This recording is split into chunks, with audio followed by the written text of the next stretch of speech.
Hobbit, how long is it going to take for your colleagues to make the machine?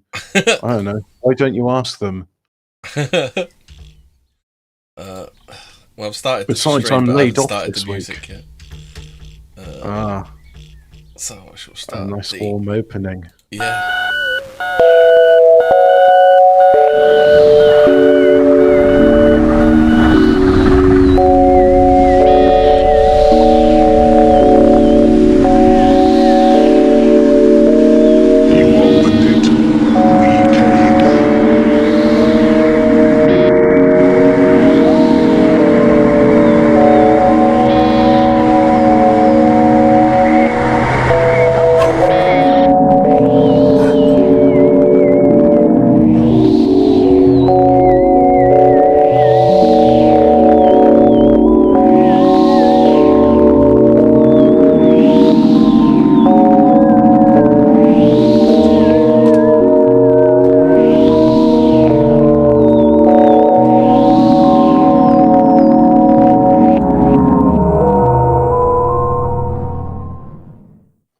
And we're live. Me and Hobbit.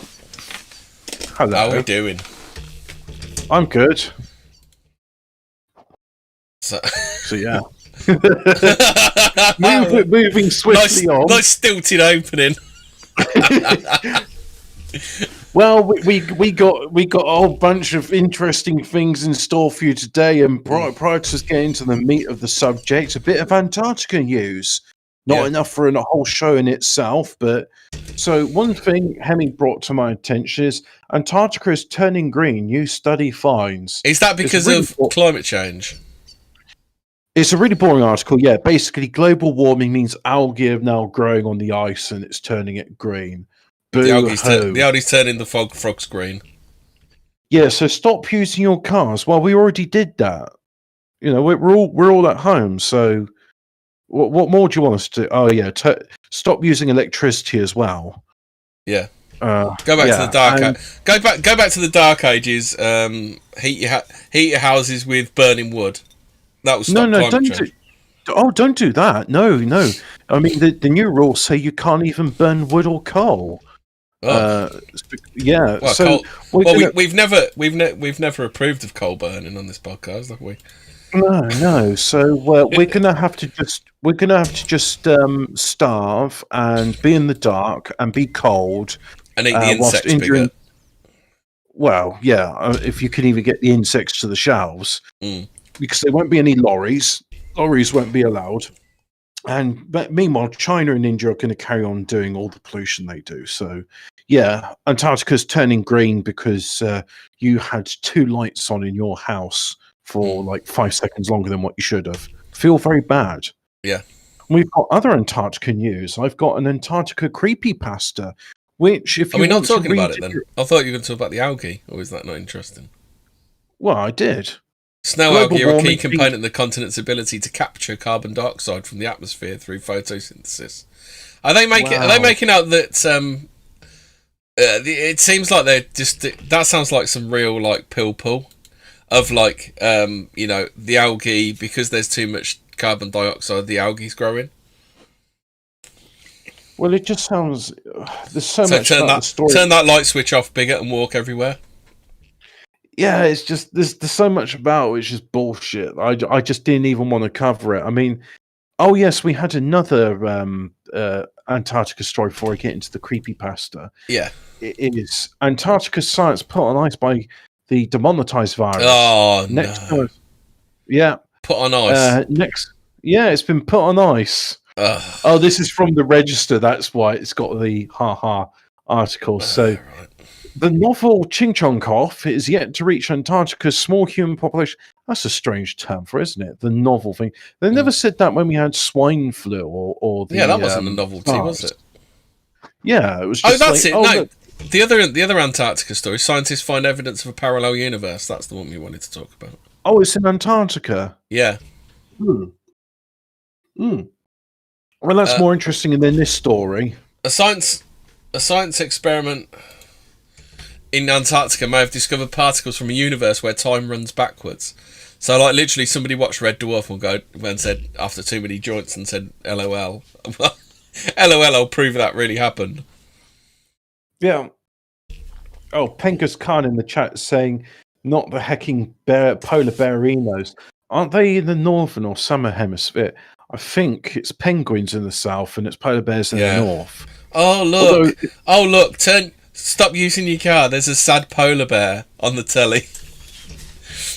Well, yeah. I mean, also there's. Oh no, your advert. You've got that advert for that ridiculous game where you got a puzzle, but then you play the game and the puzzle is not part of the game. I hate that. I hate that so much.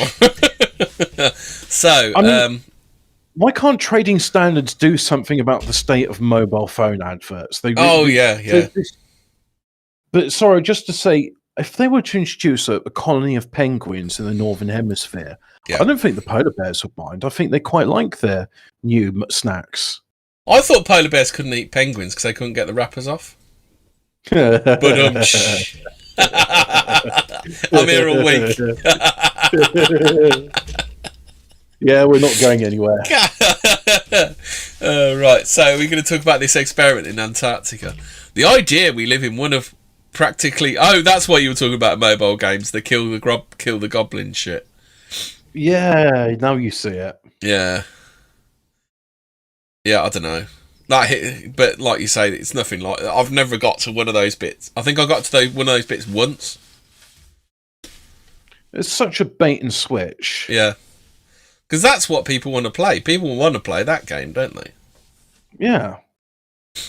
The idea that we live in one of practically limitless number of near identical worlds is nothing new, having been proposed previously many times by physicists, including Hugh Everett, who in 1957 put forward his many worlds interpretation of quantum mechanics. Everett's theory suggested there exists a potentially infinite number of parallel universes in which every possible permutation of history is played out. Is that one where Mark Collett's a really good politician? I'm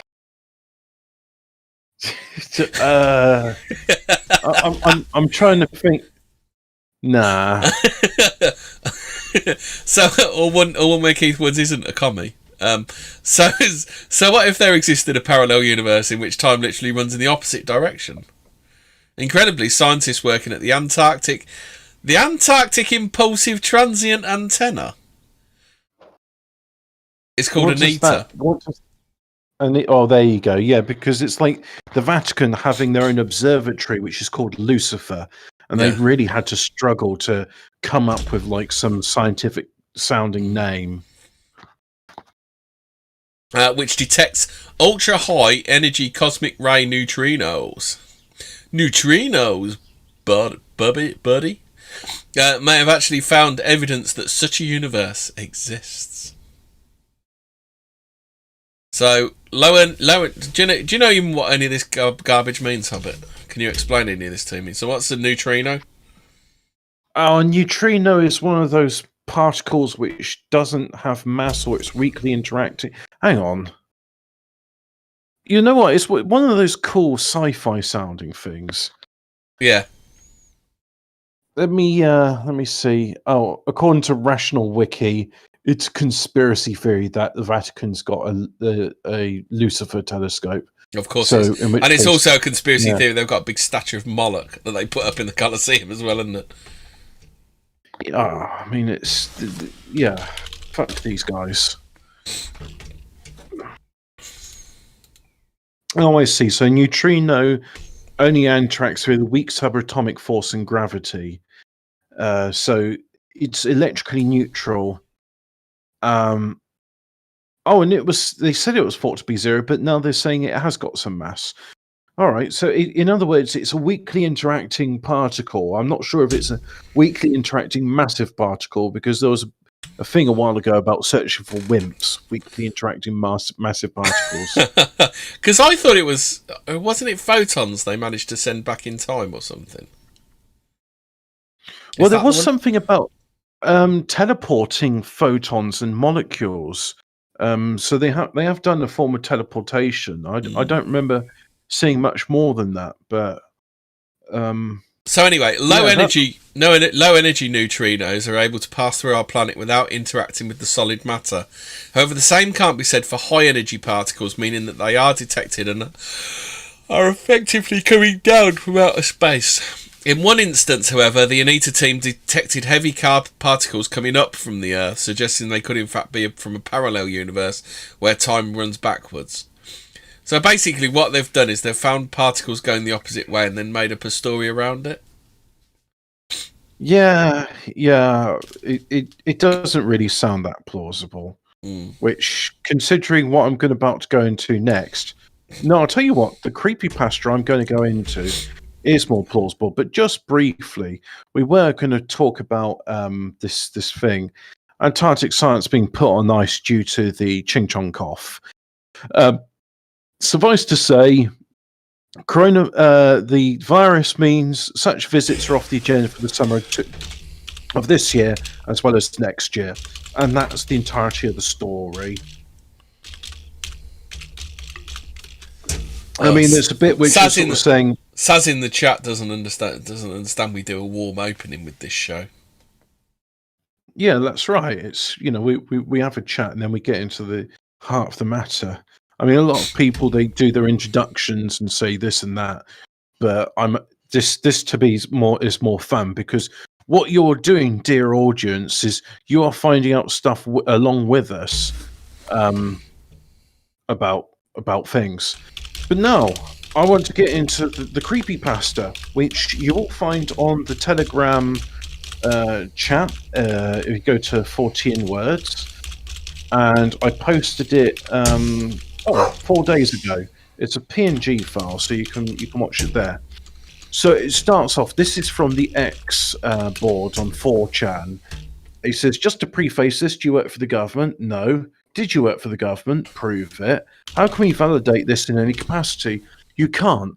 X being a shithole is the main reason I post, because it's oddly cathartic to get the shit off of my head and off my back.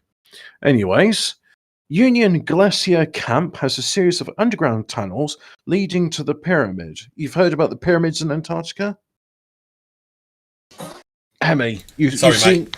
Sorry, mate, I was muted. Oh. Oh, you dealing with your dog? Yeah.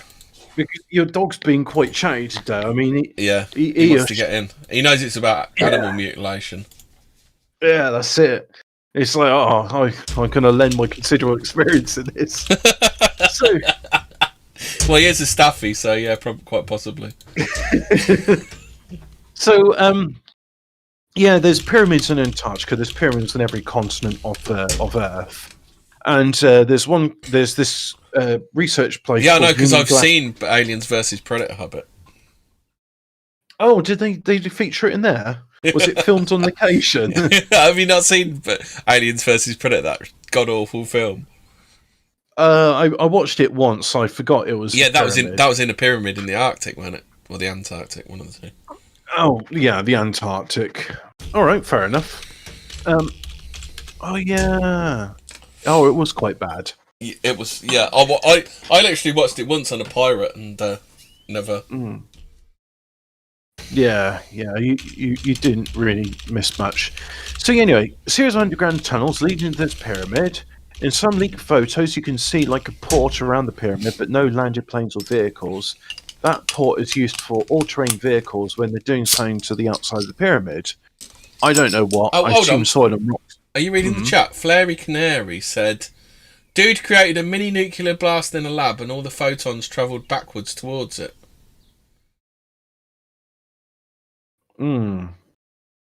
All right, citation needed, because I don't understand how photons can travel backwards. I mean, photons travel out from an object that emits them. So, this copypasta is going to take a while, but bear with me, audience. It's worthwhile. Yeah, so he says it looks like local Antarctic stone to me. Yeah, soil and rock samples. This is your basic defense installation, straight concrete tunnels, flanked by indicator lights the entire way down, security cameras and bulkhead doors every 5,000 feet or so. Leads to a staircase into the pyramid, but more on that later.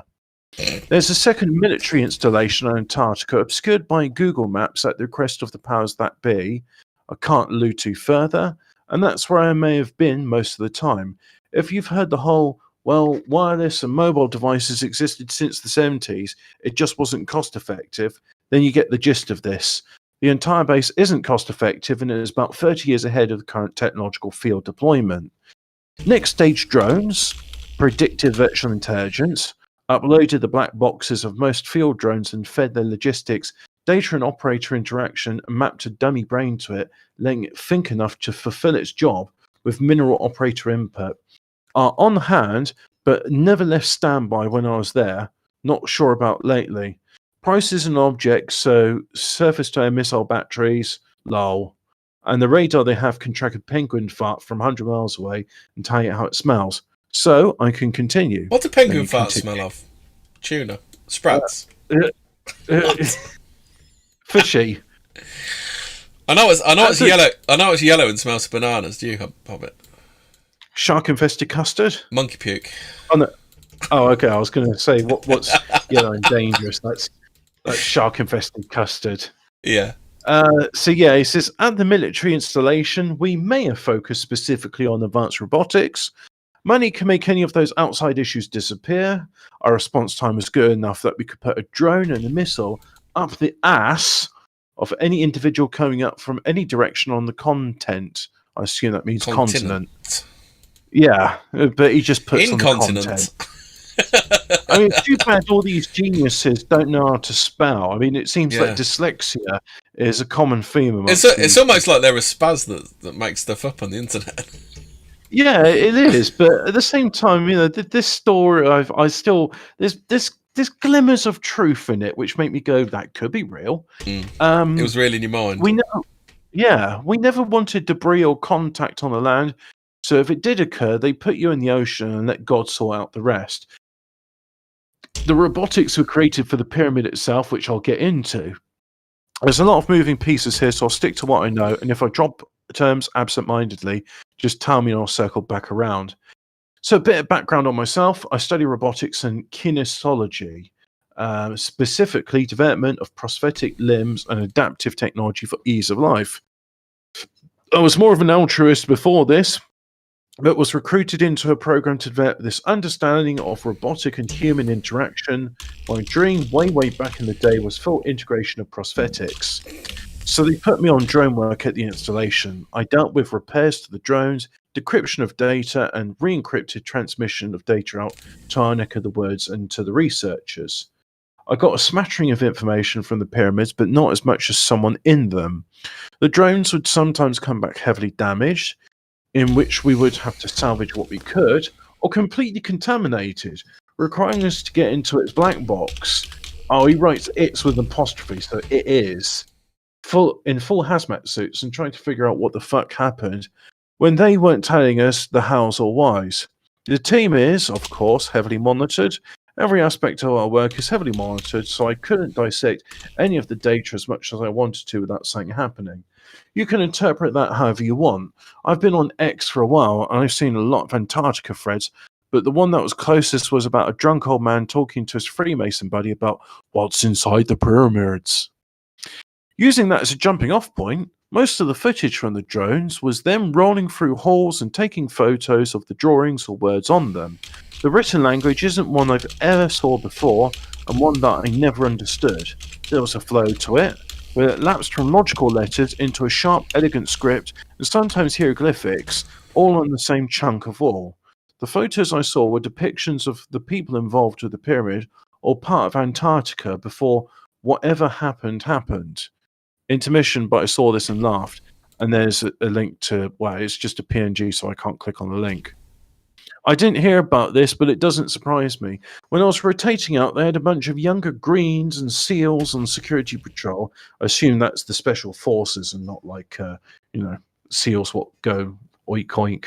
Stationed in the giant tunnel around the installation to keep us in line. And they were dumber than a sack of shit. Just couldn't help themselves. It's fuck boring if you're not involved. So the drawings on the wall would oftentimes show the people that ran the pyramid, or so I assume, and they were human but giants. They recorded all of their history on every inch of this motherfucker because they obviously, I hate Americans and their profanity. They're so fucking vulgar. The bloody cunts. Yeah, it needs to be. It needs to be used sparsely, doesn't it, for effect? Yeah. I mean, it's like pepper. You don't want to salt and pepper every single sentence with it. Yeah, exactly. It should be used to really like. You should be used to emphasise a point, shouldn't it? Yeah, bloody colonials. They obviously understood that things can be lost to cataclysm. No paper, no real material, just hidden things and shit on the walls. The specific area I want to touch on is their conveying of medical information. They went into a great amount of detail on the heart and believed that is with the soul. And believed that the soul may have resided within. Assumption, they depict the heart with an orb in the center, some sort of stone that the heart grew around. They focused on the tissue, on the flow of blood, and how it regulated their bodies. Like I said before, it was hard to understand, but the heart that I saw was beautiful.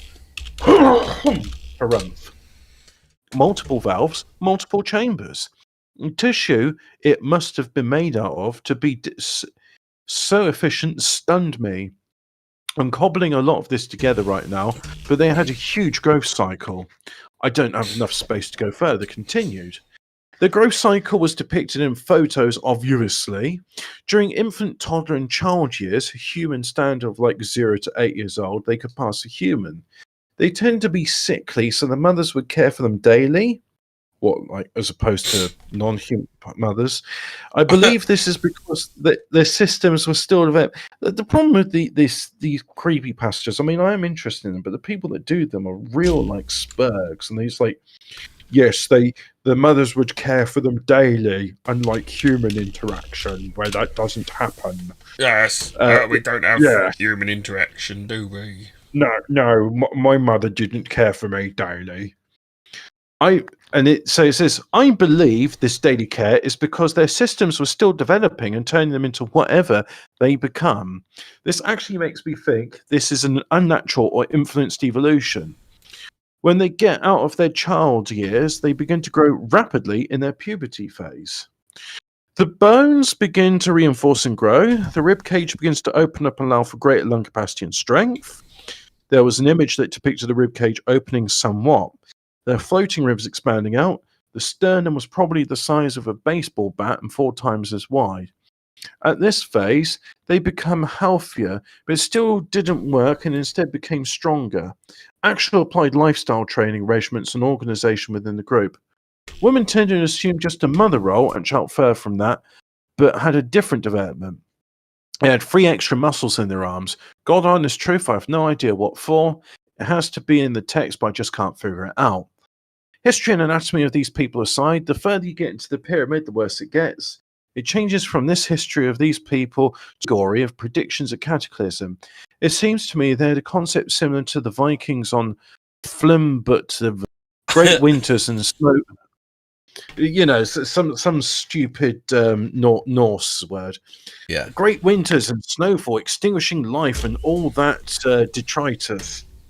He uses the word shit again. Fucking Volkers colonial. Yeah. Is this what happened to the Antarctic? Fuck if I know. I won't and can't know at this point. Sorry, frog in my throat. There was one drone that I was fond of because I built him out of reclaimed parts and was working with the virtual intelligence I had spoken about before. I wanted to give him some sort of sentience, and I may have, for a bit. He got sent back in. So my pet drone went into the pyramid and made it to the 2nd level, and now I'm realising as I'm reading out this creepy passage just how shit it is. But it seemed interesting a week ago. To be honest, I haven't listened to a word of it. You're not selling it to me. I can tell even you don't want to listen to it. Do you just want to do a TLDR? Because this is dying on its arse, this bit, man. The TLDR is pyramids full of booby traps, and he says shit and fuck a lot. And he says he's working on prosthetics, and you've got total sensation in these prosthetics. They're like a normal, real limb. And the pyramids are spooky. So what are they doing? They're sending in army people who've lost limbs with these special limbs on, special things on. Well, no, they had 2 volunteers from the army for an experimental prosthetic program, and when they were researching it, they found the prosthetics respond to pain and other signals just like your normal arm would. But the reason they send remote controlled drones into the pyramid, which have got a degree of autonomy, is because there's sections where the radio waves can't get through. And I missed the joke from earlier. There was oxide and neutrino. Bam to the bam bam to the reload. That's what this is. Yeah. That. Oh, mate. I never really liked garage that much. I always preferred drum and bass. Yeah, there was some garage that was kind of okay, but it was generally crap, wasn't it? Well, especially that bow selector one. When I say bow selector. Come on, Arcus. Let's get this copy pasta over and done with. Yeah, they use the remote control drones because I've done a wee. I'm doing a wee with my nan. Guess I need a new piss bag. This one's full up. Yeah. So anyway, that's the creepypasta, and if you want to read it in its entirety, I suggest you don't. Then you can go onto the Fortean word Telegram group. You can go there and read it, but I suggest you don't. Not only are they not only is it full of swear words, but it's got spelling inconsistencies, Dad. Maybe it's one for just before bedtime to help you drift off. Maybe. I mean, in my defence, it seemed better at the time, and I thought, well, we got a bunch of other Antarctica stories today. So were you blazing some ganja at the time? That's the only time I would think that would make a good idea. Do you know, I've been thinking of like a right opportunity this week to do that, and every single time it's just like, I'd rather get some shit done. So I've been sober, but I had a side. Should we do some more Unexplained Mysteries? Because I want to talk about the iridescent Elvis worms discovered on seafloor. They're on the second page of Unexplained Mysteries. Well, whilst you do that, I'm just going to say, Craig David, ball selector, hello. Craig David. Do you think Avid Marion destroyed Craig David's career? I hope so. Yeah. But you know what really annoyed me about him is he went on to do his like other persona, Keith Lemon. Oh God, that Keith Lemon is awful, isn't it? And then he ITV have got this like Midas touch, except what they turns into mediocrity and shit. Like when Harry Hill moved from Channel 4 to ITV, it was just like, we need you to do a really dumb show called TV Burp. Oh, actually, no. Right? I'm not letting you slag Burp off. I used to love TV Burp. Did you see Kay was on TV Burp? Yeah, but I didn't know who she was, did I, at the time? No. But the thing is, I mean... don't you remember when he used to do... what's her name? She used to chase the sausage around. Do you remember? Ever from EastEnders. Oh, God. Yeah. But the thing is, I mean, you got shows like that, and then you had shows like Bow Selector, which was genuinely funny. Yeah. And then he went on, it's like, no, Ozzy says he doesn't like that picture because it was when he looked like Anthea Turner in the 80s. My minge was kicking up like pong. Can you see me growler? Can you see me growler? I quite like he'd do an interview with like various women he fancied as the teddy bear. It's like, oh no, my tail's popping out. Yeah, how did he go from that to Keith Lemon? I mean, that Keith Lemon is desperately unfunny. Well, that's it. And then it's just like, for whatever reason, ITV was just the program execs were just like, oh, he's just like Canton Deck. Let's have him on then. Yeah.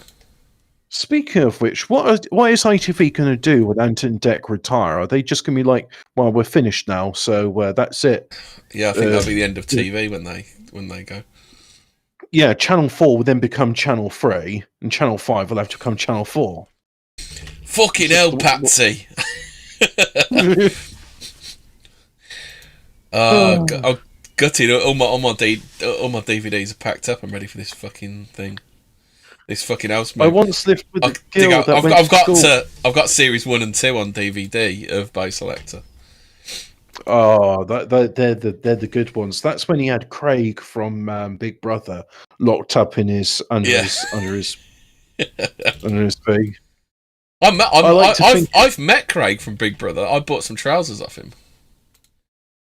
Really? Yeah, I went to a it's like a it's like a builders and electrical type convention type thing. I went there, bought some work. He was on one of the works. He was on one of the work trouser sections. I bought some trousers off him. I thought he was a builder. Yeah, he is. That's why he's selling work. That's why he was like the face of this workwear company. Oh, okay. And so because it was like a special event type thing, then he was helping out. So I bought some trousers off of him. Well, my dad once, we'll be doing celebrity appearances, minor celebrity appearances. You know the guy on Safe Style? He goes, I say, you buy one, you get one free. Yeah. You buy one, you get one free. Yeah, my dad rang them up and it's like, all right, Safe Style, what do you want? So yeah, I want some windows. And it's like, hey, you the guy from the advert? It's like, we doing this or what? Oh yeah, I definitely want to buy some windows. I just like the advert. Our sandwich bar says Craig David's a 4x2. I'd have never guessed. Quite possibly. Yeah. Seems right. Yeah. Scary, spicy, you bastards, yeah. You bastards. You fucking bastard. Oh, I'm living in Patsy Kensett, my new roommate. Maybe we'll have a les off together. Fucking hell, I forgot about half of those characters. I quite liked his one he did a was it Marilyn Manson? Yeah, I think it was. And it was doing like a show Through the Keyhole with Marilyn Manson. Yeah. It's like you just go exploring celebrity homes together. It was quite good. Yeah, I liked it. Do you remember the Christmas single, Proper Crimbo? I liked Proper Crimbo. That song made me happy. That was a good song. Yeah. So excited you might now we've talked about Bay Selector in the middle of a paranormal program. Well, researchers have identified 4 species of bizarre deep sea worm that have been named after Elvis Presley.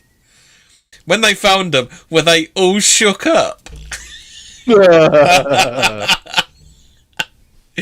In a new paper, scientists from the University of California and CNRS Sorbonne Université have described in detail 4 distinct species of what are commonly known as scale worms.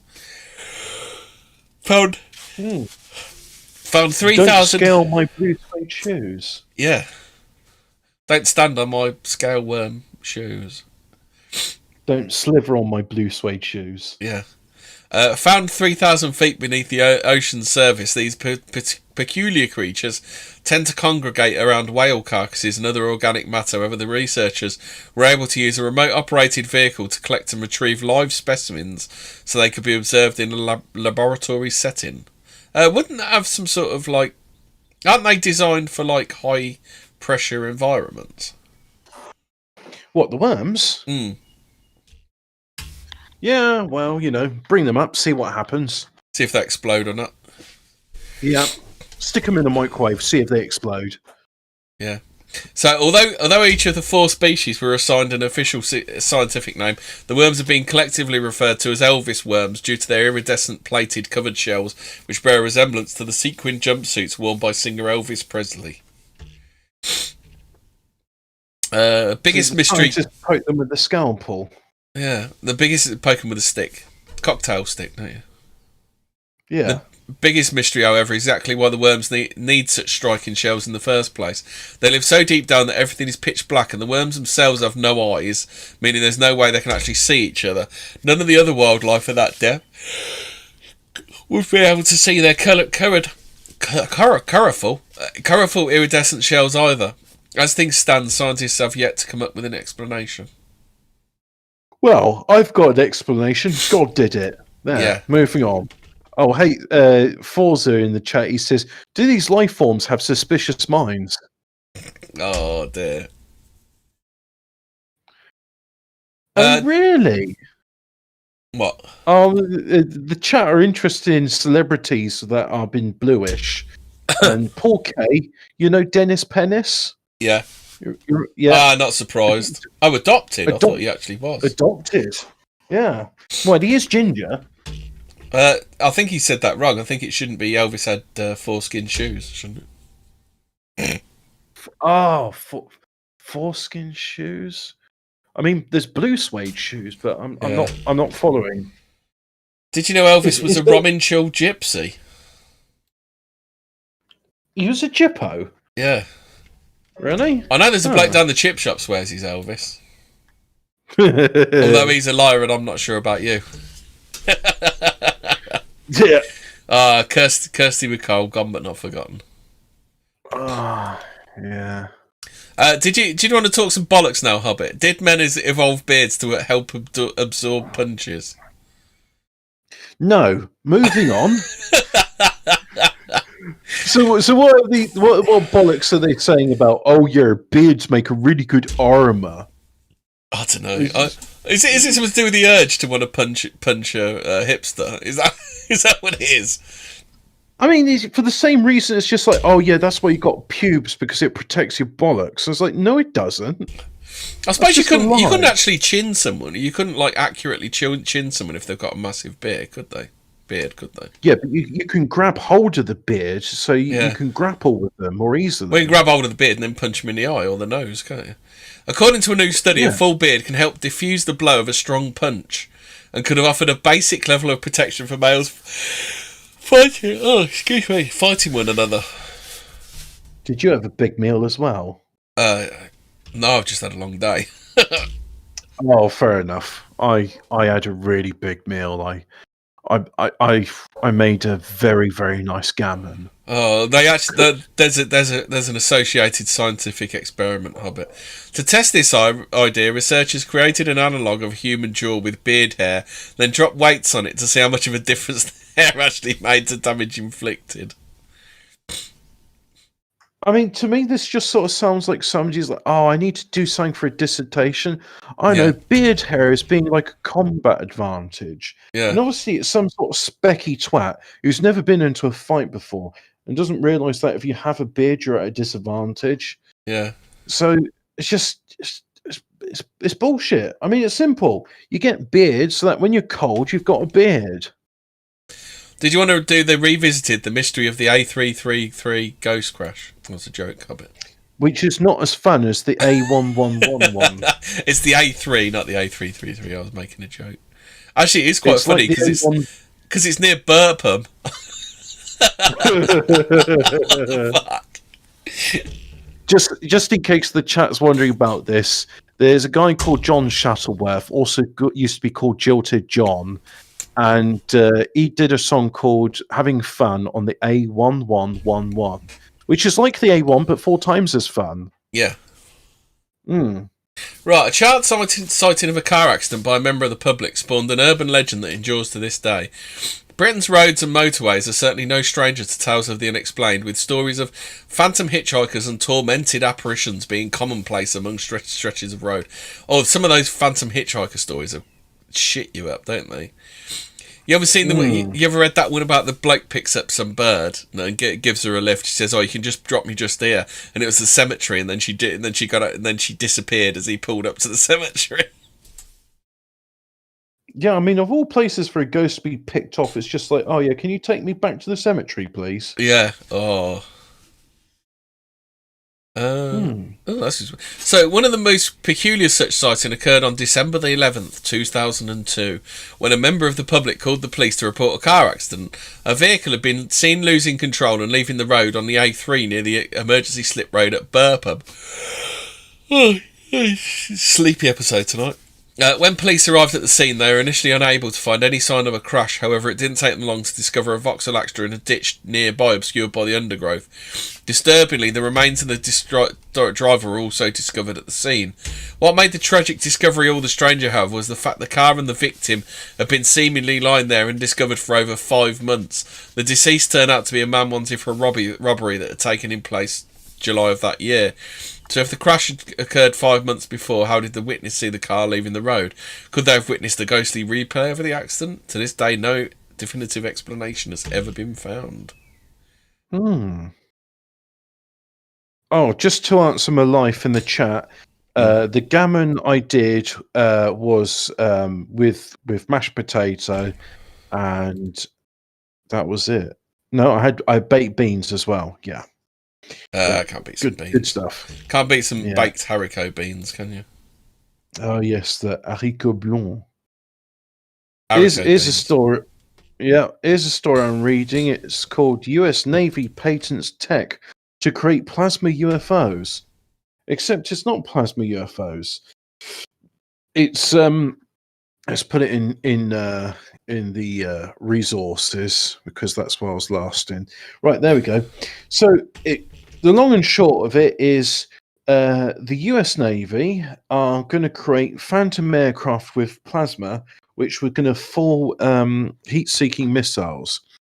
And the thing is, you don't even need to. It's not creating like an image of like, oh yeah, here's a silhouette of an aircraft rendered in plasma. It's just a case of here's a ball of plasma, and the heat-seeking things are going to go. Oh god, can you imagine all the UFO sightings, all that ball lightning floating about?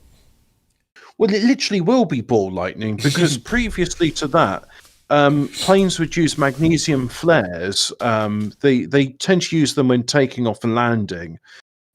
Because that's when they're most vulnerable to SAM attack, and it's when they're going slow. Missile hobbit for those. Yeah, that's it.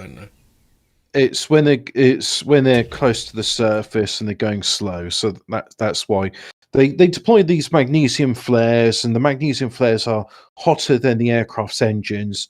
So the hope is that your heat-seeking missile will go towards the flare rather than the aircraft. So this new thing is just an electronic form of that, which not much to say about, really. Just being able to make plasma balls. My life is saying, is Beano now a forgotten cultural anomaly? Is he talking about Cheese Beano, or is he talking about the Beano, the comic? Where? Beano? I'm looking at the... Beano's also a jolly, isn't it? Is it? Yeah. Oh, I didn't know that. Oh, you learn something every day. Yeah, Beano's a jolly. You know, someone's going on a Beano. I assume that's why the Beano is called the Beano. Oh, I didn't know that. No, I did not know that at all. Hey, this would have been better on the UFO episode, but we might as well do it before we get into the meat of the matter. Oh, I wanted to talk about Elon Musk becoming a Bond villain. Yes, do that one. Musk will need 10,000 nukes to terraform Mars. The SpaceX CEO has responded to the claim that his plans to terraform the red planet are largely impractical. They find it's funny that like most politicians now are kind of following like 1984 and V for Vendetta. It appears Elon Musk is following Moonraker. I'd like to sort of think of it as like, yes, give me these nukes. Now I've got these nukes and I've got them pointed at Earth, but we don't need to terraform Earth. I'm not going to use them to terraform Earth. I'm holding you ransom. Aha! So a proper Bond villain, that'd be awesome, wouldn't it? I mean, I could just imagine like there'll be a system in the future where companies like Disney and Netflix will have their own nuclear weapons because they're private corporations that can do whatever they want. Right? I mean, has Elon Musk been watching Total Recall? Well, the idea of turning the hostile atmosphere of Mars into a habitable environment for humans, a process known as terraform, is nothing new.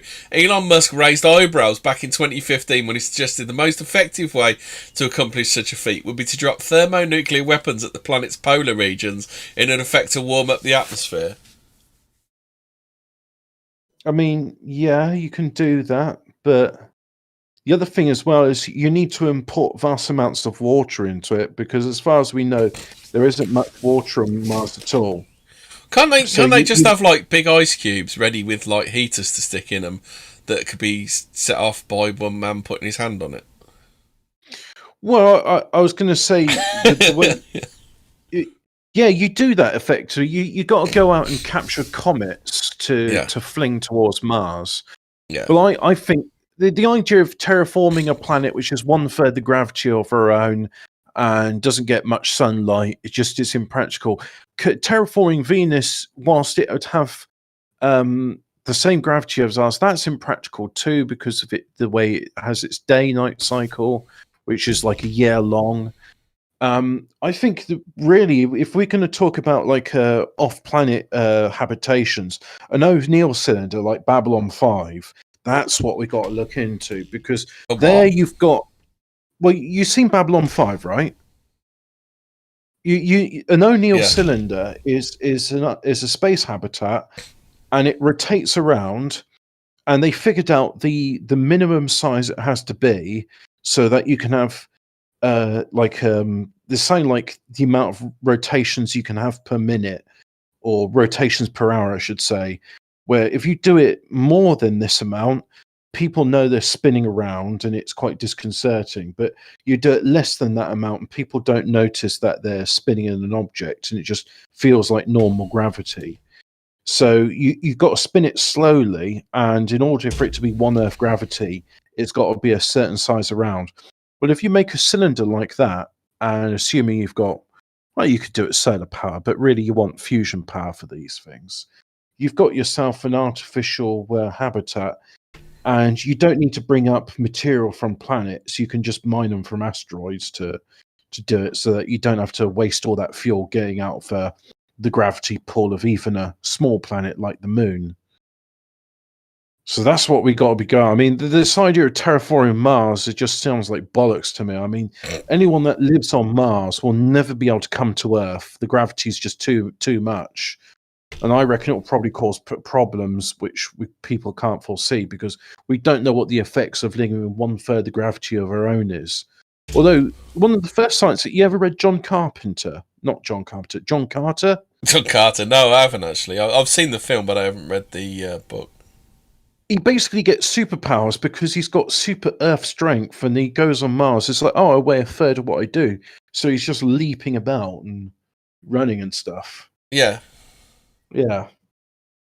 So at least one bit of science fiction seems to have acknowledged the fact that people on these places will be leaping around. Wasn't like the original Superman was quite like that, wasn't he? Because he didn't fly at the start, did he? He could leap tall buildings in a single bound, couldn't he?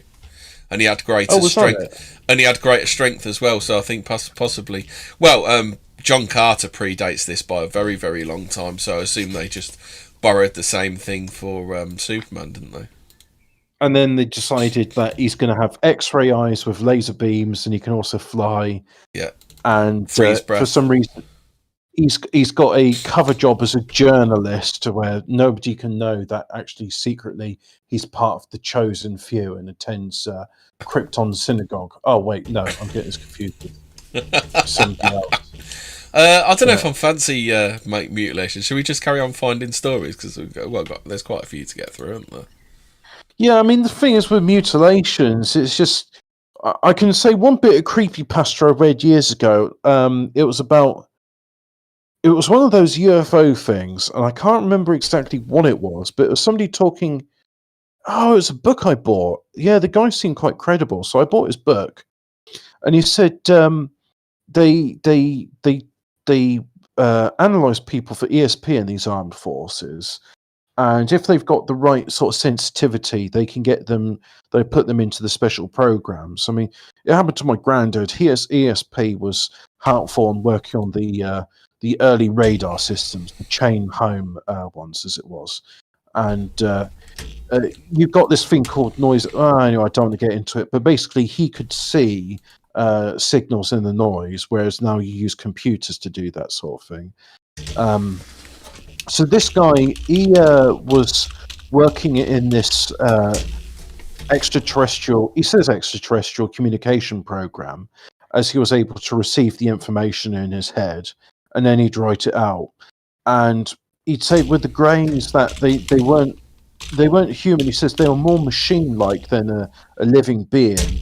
And he said so many of the reports that he was doing was just about them doing cattle mutilations, that they've sliced up yet another cow, and here's another report. And he was just like, oh, not another one. And it was always just like the same sort of thing. It's just like, how many cows do they need to carve up before they figure out, like, yeah, this is a cow, this is what its innards are, and these are the good bits to eat. So, yeah. I found one here, secret tunnel discovered under train station. Call Adam. Yeah, I thought I'd do some for Adam. Archaeologists have unearthed the mysterious 19th century tunnel hidden beneath the station in Denmark.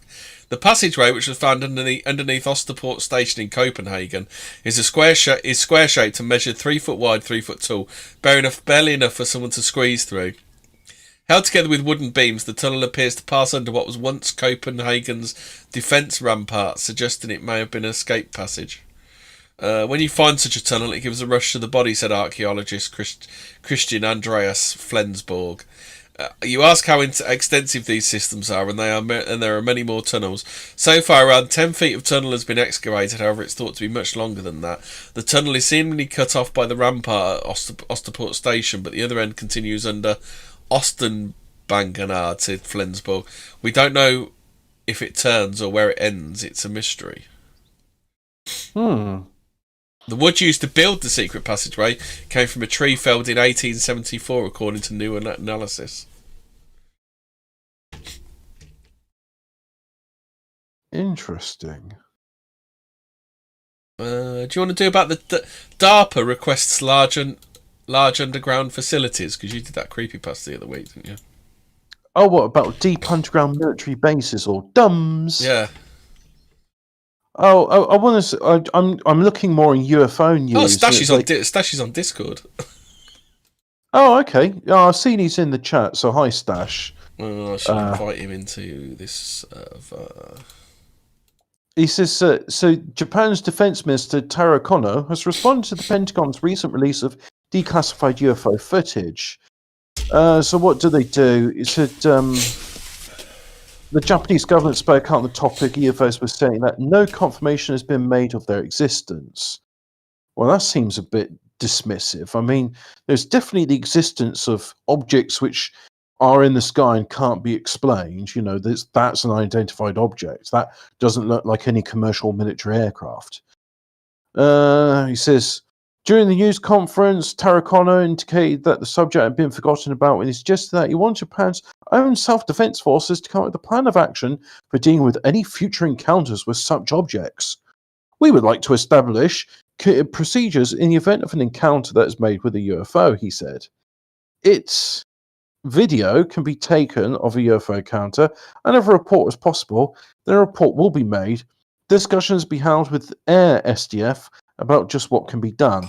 So in other words, there's like, oh yeah, the Pentagon's done saying, well, we got to follow suit. So there we go. Yeah. Yeah. Did I share that message? That didn't share that story, did I? Did you find the story? There's that DARPA request. The DARPA request story. Oh yeah. No, what were you putting that in? What channel? I'll just put it in general. Oh, okay. I'll click on general. Many people were left puzzled recently when DARPA made an urgent request for subterranean tunnels. When it comes to the development of experimental out-there technologies, DARPA, Defense Advanced Research Projects Agency, is at the forefront with some of its more recent projects, including telepathic stealth drones, bionic arms, and even a way to slow down biological time. Because I remember I listened to a conspiracy show ages ago, and they said that what they said was, like, if you can imagine it now, the military's already done it. Oh yeah, well, the breakaway civilization, which is at least 30 years ahead of us in some areas, if not more.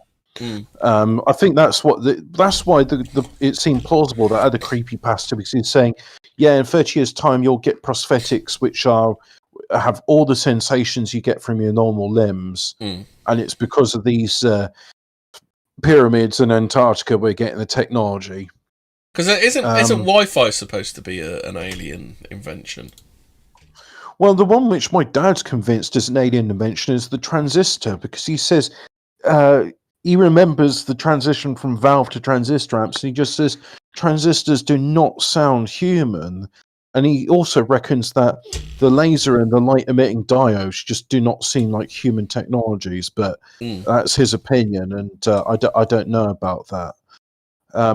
It does seem strange that the early 1960s we got the laser, because it's a very futuristic thing. It's not a pew laser, though, is it? No, but I mean, even then, 1960s, like, here's this beam of light which can cut through things. I mean, that's pretty cool. Yeah. Yeah. Hey, here's the thing, right? So this DARPA thing, they're not really saying anything stuff, because they said, the request was on short notice. In fact, it required the facilities within just 10 days. What on earth was DARPA doing for it to have such a sudden need of such a thing? News managed to generate a great deal of speculation on social media. It turns out is that DARPA needed facilities for an urban round of its subterranean challenge. A team-based competition designed to promote the development of technologies capable of navigating previously unexplored underground spaces. This just sounds like a load of bollocks. They're not going to tell you the truth of why they need us at such short notice. But the thing is, I mean, other people have talked about DUMs before, and they don't use standard tunneling technology. They got like these nuclear-powered tunnel borers, which are able to melt the stone in place. And apparently, they got like tunnels which cross the oceans, and very, very long tunnels which cross the continents. So rather than traveling it in the air where you can be shot down, you got these top government officials traveling underground on vacuum trains. The idea if you got a vacuum, because they were talking about doing that in the city, weren't they? Because it's a similar process to the post thing, isn't it? Well, that's it. I wanted to talk with Adam about the future of rail technology. He says, "Oh, monorails aren't rails." I said, "All right, I want to talk about the future of tracked vehicle technology." Well, tanks also track vehicles. So, all right, I want to talk about things that go faster than trains but look like trains to a normie. And so, I was talking about maglev, and one of the limitations in a maglev train is that it's still got to push air in order to go through. So you got the friction of the air. So if you could have these trains in a tunnel and suck all the air out, well, one thing, you're not going to have anybody in the tunnels, so that's good from a military standpoint. Also, it'd be quite good because do immigrants ever sneak through the Channel Tunnel? I don't know. But the other thing as well is with no air in place, there's no friction, so you can basically make the vehicle go as fast as you can push it. Really, is that infinite acceleration? I don't know how that works. Maybe there's this like practical point, like you can't push it any faster unless you got a new or a more powerful engine. It's the retard. It's the retard 2 minutes. Oh, is it? Yeah. Hey, it's not going on here. Oh, I think the 2 minutes of hate are going on here. Yeah, I can hear it a bit when you're talking, but no, is it silent at my side? I can't hear anything. No. Yeah, it's absolutely silent, Maya. They've given up with the. Yeah, I'm glad that's over. I think everyone here is a bit sick of it, to be honest. Yeah. I mean, say what you want about it, but it's a load of fucking bollocks, this entire thing. There is a disease out, and it's nasty, and it will kill you, but... Yeah, I'm not denying that it's some sort of, what's it level flu. It's like a, I think it's like it's a flu. It's like a bird flu level flu. It's like a nastier than normal flu, but it's like a nothing. It's not. It's not as bad as as on a paranormal and conspiracy show playing it down. Unbelievable, eh? But yeah, I know. I mean, are we selling the real conspiracy theory that it's not, that it's nothing? Is that the real conspiracy theory? I'd say the actual conspiracy is not the disease itself, but the reaction to the disease is completely over the top. And yeah, you know, when there's people sort of saying, but it's got gene sequences from HIV spliced in because these Chinese researchers were looking at the HIV genes. Yeah, but it actually grows tendrils that latch into your brain, and you're never quite free of it. Oh yeah, and it reinfects you, and it will make you start voting for Labour, even though you really dislike Diane Abbott and think she should go back to Africa to help them out. No, not Africa. Sorry, I think Diane Abbott should go back to Zimbabwe and help out with their Ministry of Economics. Get back to the wheelbarrow full of cash. I'm thinking, it's wrong for us to keep her here, and really, it's a brain drain from Africa. We need to send our best and brightest Africans back to Africa so that they can build them up. And it's really, I think it's cultural oppression to keep these Africans here. I mean, if you think about it, they're not going to get enough sunshine here either. That's going to make them sickly, because they're saying how important it is to get some sunshine during this thing so that you can get your vitamin D levels up. My life says norovirus was fun. I've had norovirus once in my life, and my God, that was 8 hours of hell. Is that puke? Is that puke or the shits? You evacuate yourself from both ends, and you have to debate: is my head going to be in the sink or my arse? Because I'm not going to be able to. And you've got 9 seconds to decide. At one point, I mean, it was about 4 a.m, and I was so fucking tired. I was just like, all right, head's going in the toilet, arse is on the floor, and I'll just have to deal what comes out. But fortunately, at that time, I was just squirting out water, so I was like, yeah, this is quite easy to deal with. Oh, God. Weeaboo says, Hobbit, you're the real African. I'm like, what does he mean by this? I don't know.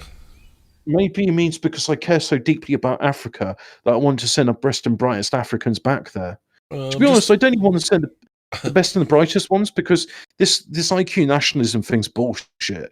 I want to also send like the dumbest ones there and the middle ones there, because a society is comprised of all both kinds of people, don't you? Yeah, a society is not just formed of the brightest people. You need people which are dumb because they get things done. Yeah. So yeah. What other sites do you want to have a look through? I just had a look through Freeman. I haven't found anything that interests me. How about you, Hobbit? Well, the one thing I did want to, I probably will be listening to it at some point, is he's got my favourite Irish gobshite, and I say that because he is a gobshite, called Thomas Sheridan on there. And Thomas Sheridan he's done some interesting stuff. He likes to deal with the esoteric and occult. But one of the things which he was saying was about how he reckons the Temple of Gigantea in Malta is far more ancient than 5,000 years old. And the reason he says that is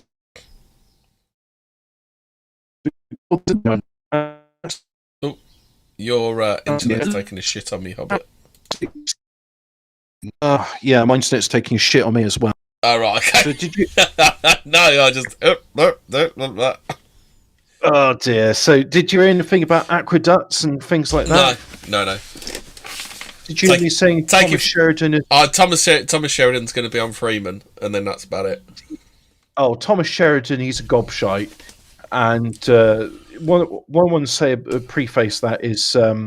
he does say some interesting things, which is why I follow him now and then. But he is a fucking twat, like most Irish. I'm trying to think of one Irish bloke that... I knew one Irish bloke, but he was from Northern Ireland, so that's probably why I was all right. But anyway... did you want to Thomas do Sheridan? From Coast to Coast? Saturn's strange hexagon composed of sandwich layers. Oh, yes. Well, that's the nine circles of hell, the 9 hexagons of hell. Because Saturn is Satan, therefore that the hexagon of that is hell. And that's why there's certain like religions which venerate the hexagon, because, that's where they came from. I'm looking at you, Buddhists. An extensive system of layers has been observed emanating above Saturn's odd hexagon feature. The hexagon, enormous cloud structure, is situated at the giant planet's north pole, and now the Planetary Science Group at the University of Basque Country has found... Hold on, I'm just going to show this to the audience. There we go. where are we? Where was I? At Basque country has found the hexagon is composed of a multi-layered system of at least 7 mists or hazes that extend to the top of clouds at the altitude of more than 186 miles above them. Well, that's kind of weird, isn't it? Because you've got 7 mists, which is like 7 isn't a cult number. I can't remember why. And it also says the clouds to an altitude of more than 186 miles above them, which is nearly 666, isn't it? 186. Well, 1 and 8 is 9. That's 62, isn't it? Well, you've got a 9 and a 6, so you've got a 663. Yeah. I'm sure Zero could have done something with those numbers. And he's abandoned us. I wonder what Zero's doing right now. I don't know. He'd be having more fun if he was on here. Well, yeah, that's for sure. But yeah. Well, never mind. Never mind. But it probably was a bit too much excitement for him. So yeah, just to go on to pastures new. Do you want to do the one about the man who breaks into a museum and takes selfies with a T-Rex skull? That's those dang Aussies. This is Coast to Coast Hub. If you want to have a look at this story. Coast to coast. A mischievous Australian man is in hot water with the authorities after he broke into a museum and during the unauthorised visit snapped some selfies with an enormous T-Rex skull. The bizarre incident reportedly occurred earlier this month at the Australian Museum in Sydney and was captured on film by security cameras at the site. The yet-to-be-identified intruder is believed to have entered the building, which is currently closed for renovation, by way of a window which he has accessed by climbing some nearby scaffolding. Was the guy later reported to be doing some bad optics, Fed posting, and he wears a maid outfit whilst being topless? And does he say mean things to 14-year-olds on the internet? He's not. You know what? That person that you're mentioning there is literally the fucking Macbeth of podcasting. I've had nothing but fucking hassle since I had him on my show. Yeah, if I'd known just like that, there's literally a game mafia which chases after him, and they like to shut down anybody which interviews that man who shall remain unnamed. Yeah. Macbeth. the Australian play. I think that's what we should call him from now on. It literally is a gay mafia where they just they want him to shut up and just send nudes. Yeah. Yeah. What else have we got? Why is something being said in chat, is it? Oh, Rob Calvert said that cat emoji bastard. Yeah. Do you want to talk about the centuries-old pipe featuring rare depiction of Tasmanian tiger? Yeah, that could be interesting because that reminds me of a story I saying about pipes somewhere else. Go on then, Hobbit. Tell us your pipe story. All right. So, did you know that there's pyramids in China? The Chinese don't like people to know about it. One of the things which I thought was interesting about this pyramid in China is it's near a lake, and there's plenty of iron pipes coming out of this thing from all sorts of things. Like some of them are a couple of millimeters across, some of them a couple of feet across. So they range from big and small. The iron is not an alloy which is commonly known, and when it's not carbon dating, but you can do this thing where you heat up metal and it gives off gases, and based on the gas content you can more accurately than carbon dating saying, well, this was forged because you told us, it was the other week, I can't remember whether it was on here or the other show, where you told us about why carbon dating isn't that. Because it's to do with whether it's been outside or not, isn't it? No, it's to do with the sun's output. So the decay of carbon-14 happens randomly. It's not a consistent decay effect, and the randomness is based on the output of the sun. So that when there's more cosmic radiation, it decays faster. But anyway, this it says, oh, the Chinese don't want people to know about the Tosharians, which I assume the Tosharians are the ones who had the red-haired mummies. But this pyramid had pipes in it, and the pipes were dated to be over 100,000 years old. I want to say 135,000 years old. Hopefully someone in the audience that says, I know what pipes you're talking about, Hobbit. They're not. They're actually 61,000 years old. Rob Calvert said atomic absorption. What's that? Oh, yeah. So carbon-14 absorbs solar radiation, and based on how much radiation it absorbs, it decays slower or faster. Right. So that's why it's not that predictable, a dating thing. But anyway, these pyramids in China, they exist. They've got these iron pipes, and people suspect that water is something to do with the pyramids for how they produce power, because there was water in the Egyptian pyramids. Rob Calvert says spectroscopy. There's a more specific term than just gas mass spectroscopy. That's easy for you to say. I know. Have we been drinking, Hobbit? I did have. I had a half a pint of cider with my meal, so yeah, I've been drinking. One sniff of the barmaid's apron, you fucking gone, aren't you, mate? Oh, I tell you what, I'm cheap and easy. You take me to a bar, you're good. Doesn't take much to get me going. So yeah, you were talking about pyramids. Yeah, no, I was talking about pipes. Oh, pipes. As in tobacco pipes. Oh, I thought you were talking about pipes and pyramids. I'm sure you were talking about pyramids. We talked about pyramids earlier, didn't we? I know, and then you talked about pipe. Oh, that's it. You talked about pipes, and that's why we're on pyramids. Yeah. You started talking about pyramids when I started talking about pipes, because you didn't listen to me. Archaeologists are celebrating the discovery of a centuries-old clay pipe that features one of the oldest European depictions of the Tasmanian tiger ever seen. The remarkable object... Oh, Jesus. The remarkable object was reportedly first found a few years ago when an individual digging for antique bottles unearthed the piece at the bottom of a pit which once served as a dump in the 1830s. It was subsequently sold at auction for an undisclosed price to a collector of thylacine memorabilia, who brought it to the attention of amazed researchers. Have you ever met a bottle collector?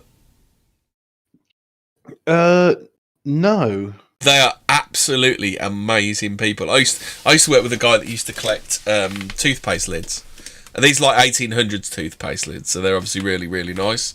Yeah, basically, there's a whole like underground network of them, and then there'll be a buzz because there's the rumor of like a new bottle dump that's opening up. And then what they'll do is they'll basically like bribe someone to not tell anybody and stuff like that. It's like all really like hush hush stuff. It's absolutely brilliant. It's like British espionage. I used to collect bottle caps, but then when Fallout 3 came out and people were just getting very silly about it, I got rid of them because it's like I don't want to be associated with these people. Bottle caps? What kind of bottle caps? From beer bottles. I used to just have a collection of like various like oh yeah, these are the beers I've drunk. So how did Fallout 3 do that then? Well, because in the original Fallout games in the late 90s, bottle caps were the unit of currency. And then Fallout 3 came out by Bethesda, and like Bethesda, they turn everything to shit. Yeah. So by the time Fallout 4 came out, it was absolutely fucking cancer. Yeah.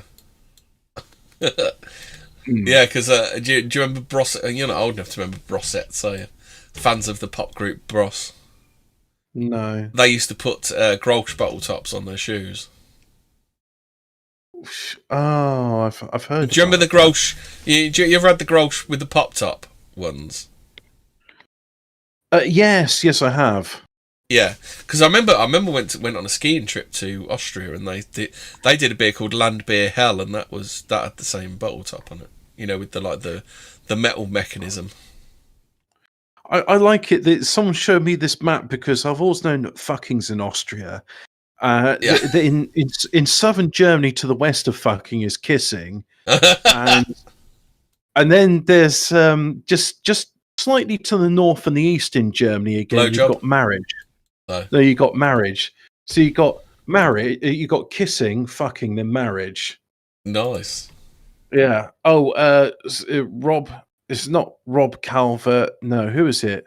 Someone about the Phoenicians. That's it. Yeah, it's Rob Calvert. He says Phoenicians sailed to Australia? Question mark. Well, the thing is, the Abos say that they've got history of the Egyptians coming to Australia, and they've got written hieroglyphics of the Egyptians 5,000 years ago. Oh, do you remember all that stuff in the 90s about if you put razor blades in a perfect pyramid shaped object, it'll sharpen the blades and stuff? Do you remember that, all that stuff?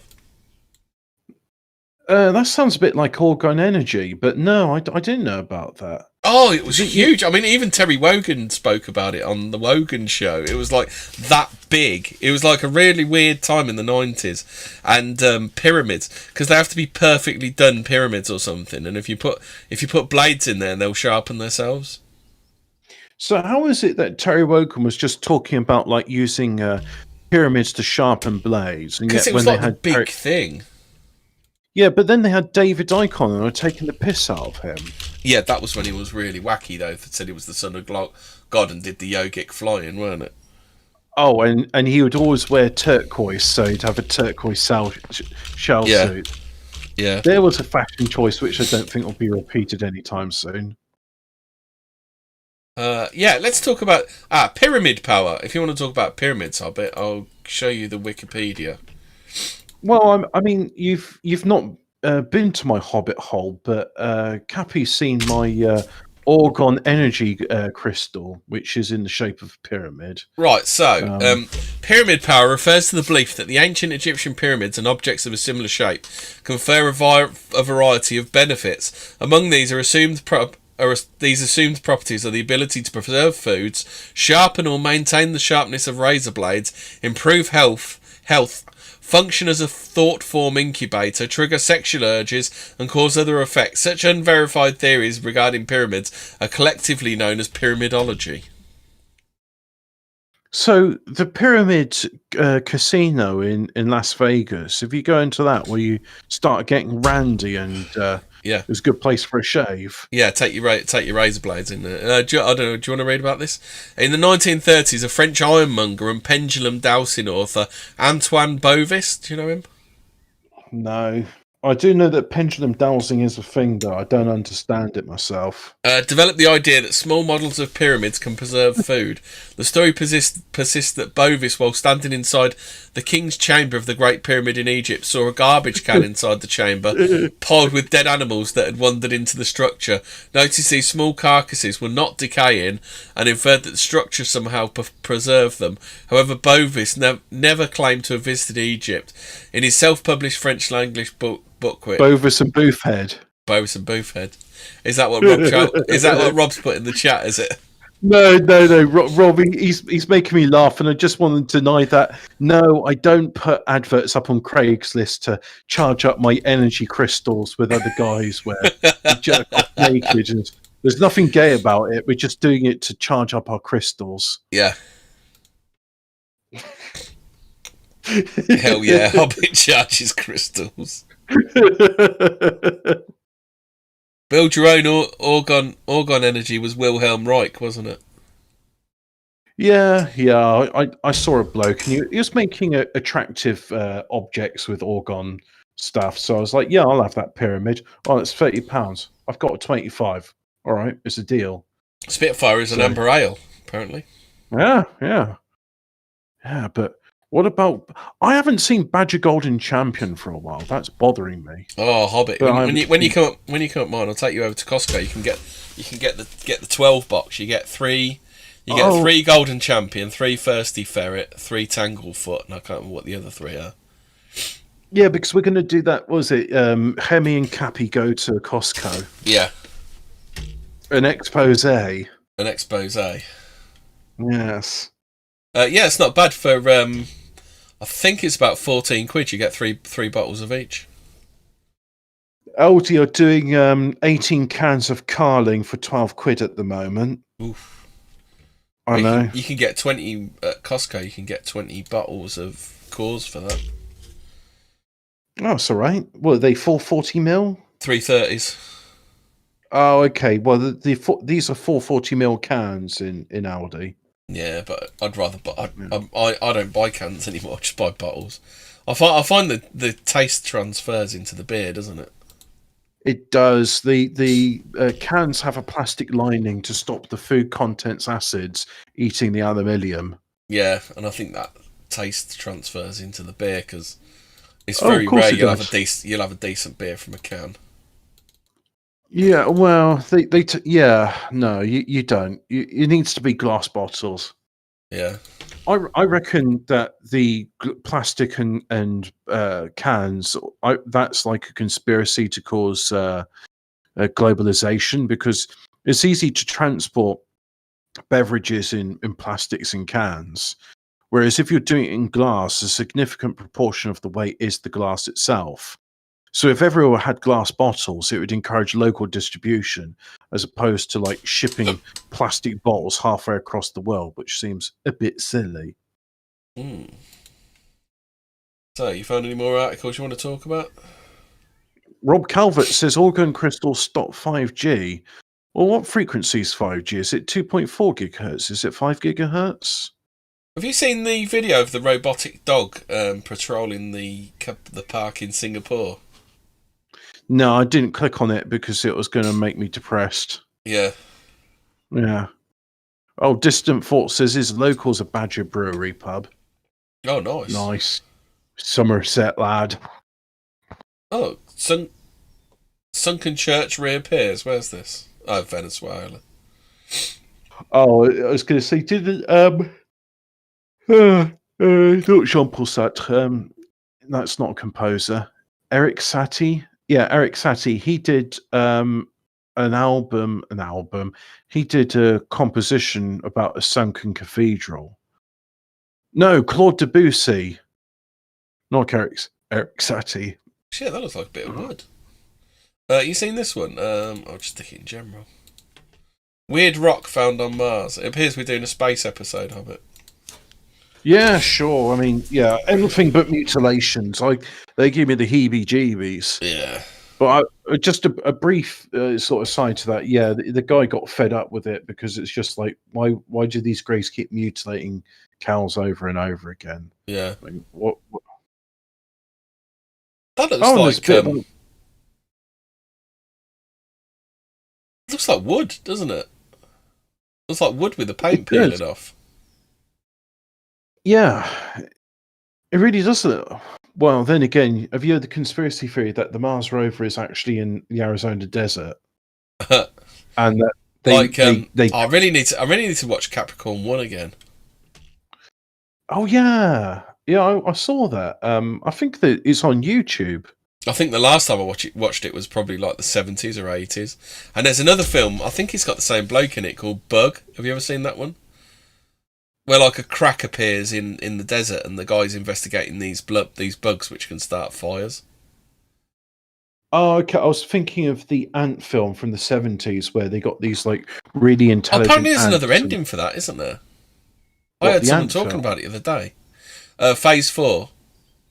I don't even remember what the ant film was called. I think it's called Phase 4. Well, someone sort of said, "Oh, if you like the Andromeda Strain, there's this film about ants from the same era, which is kind of similar." Yeah, apparently there's another ending to it. Oh, okay. I wish I could remember what that film was called. It's called Phase 4. I'm sure it is. Oh, it says here that it's pictured in false color image. Yeah, this is the problem. Why is it that NASA... I mean, people have done this time and time before and just said that NASA doctor the images of Mars and they make it artificially red. And when they show it, it looks like it's got a blue sky and it's got brown regolith. So why don't they just show like the actual the actual colors it comes through? I do think it. My life says you do one layer of plywood, one layer of steel, second layer of plywood, build it so you can sit in it. Hey presto, you have an orgon generator, chat. I've seen. I don't know if it's orgon energy, but it's something similar. It's called a cloud buster, where you get copper tubes and You situate the copper tubes in concrete, and you have them spaced out, and you point the copper tubes at where you want the clouds to be busted, and it does that. Did you know Phase 4 is the only feature-length film directed by graphic designer and filmmaker Saul Bass? No, I did not know that. Filmed at Pinewood Studios. And the exterior locations were shot in Kenya, although the film is set in the Arizona desert. We should get somebody on to talk about orgone energy, because we haven't done an episode about that. Yeah. Chat, what do you think? Who would you, if we were to do an episode about orgone energy, who would we get on? Unfortunately, I lost contact with that bloke who makes the orgone energy crystals. Right. 1 layer of plywood, 1 layer of steel, 2nd layer of plywood. Build it so you can sit in it. Hey presto, you have an orgone generator. Chat. Yeah, I said that about 2 minutes ago. Oh, Tanglefoot out of cans is not all bad. Holston Becks just tastes wrong out of a can. Yeah, I think lager suffers more than beer out of a can, doesn't it? Yeah, probably because lager's more of a delicate flavour, so it picks up the plastics more. John Smith's out of a can's good. So, yeah, Tactical Droid says Hobbit, so apparently I should be on when we're doing an episode about orgone energy. Are you going to do some research into it for once in your fucking life, are you, Hobbit? I could take a photograph of my orgone energy crystal. Yeah. I want Hemi Hobbit to do a live to Boys Will Be Boys by Nitsaka Mombasa on Kickstarter. What the hell does that even mean? I was going to say, do you know what that is? No idea. Yeah, so I don't. Yeah, I'm going to do this fundraising for something called Nitsaka Mombasa. Colonizing Mars may require humanity to tweak its DNA. Do you want to talk about this one? Well, I mean, that's what we were talking about previously with the terraforming stuff, because you're going to need some way to deal with the gravity of the situation. And it could even be... Do you want to look through that article then? We'll do that one. It's in general. Yeah, there we go. Let's have a look at that then. We value your privacy. Yeah, I should set my VPN to a. Do you think we'll get to a point where they'll actually do like the? Remember that film Passengers? You seen that one? No. Or like Moon or Oblivion or something like that. I've seen Moon. Yeah. Yeah. Something like that. Do you think that would like generational self-cloning ships? Do you think? I mean, it really sort of depends on because there'll be a point at which Monsanto will have copyright on a human, won't they?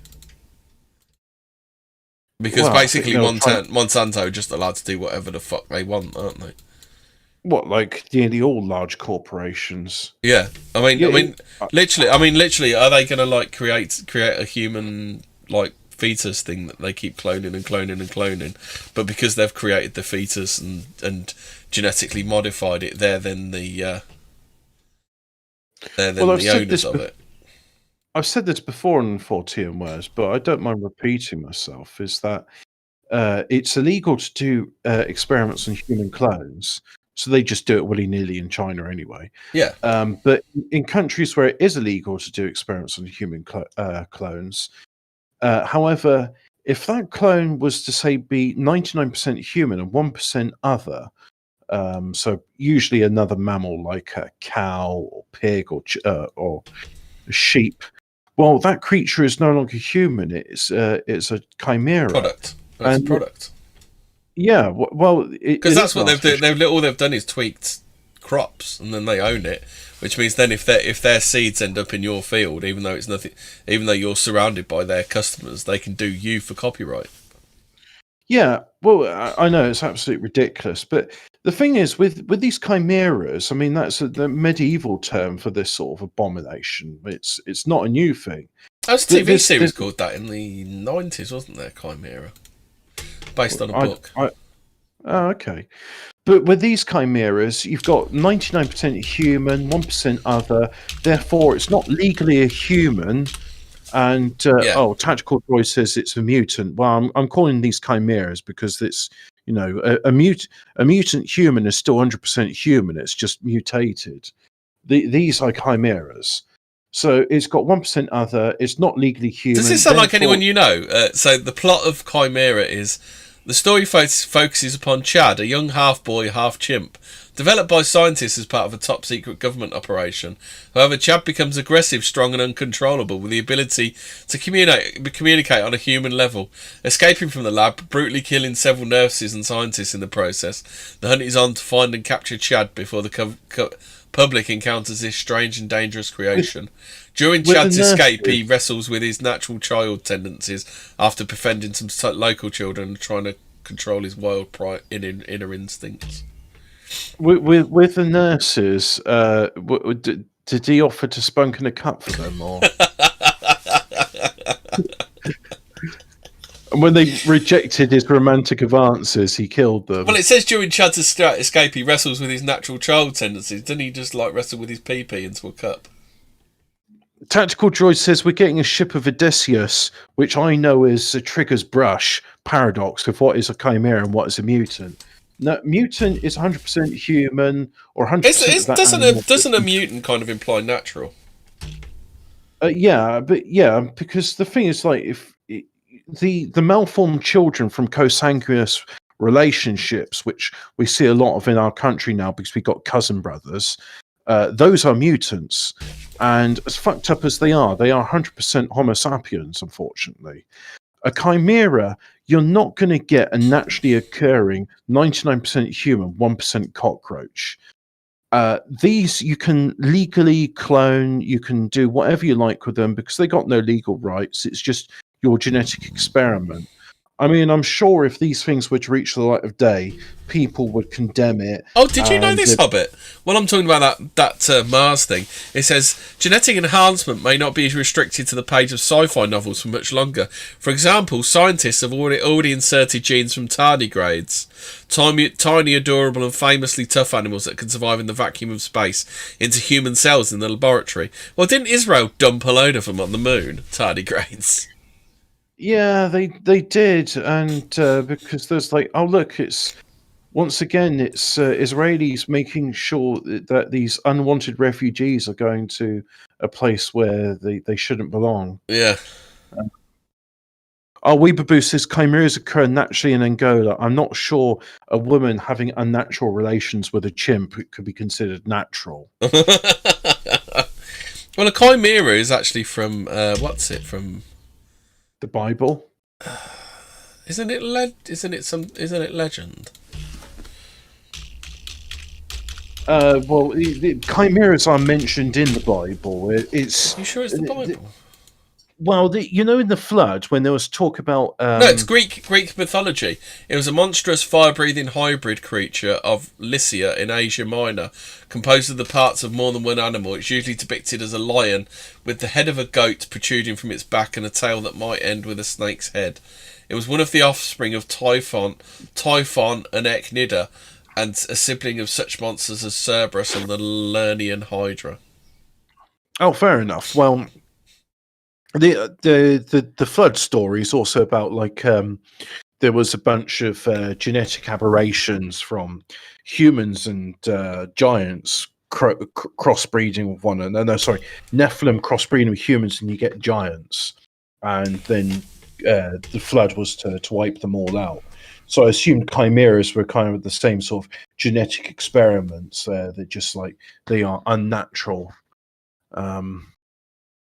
And Hate Speech says Chimera was a 1980s TV series on the BBC. Do you think some of the Bible stuff could explain all this gene splicing and stuff like that? Could you think that could explain some of the stuff in the Bible, what was actually going on?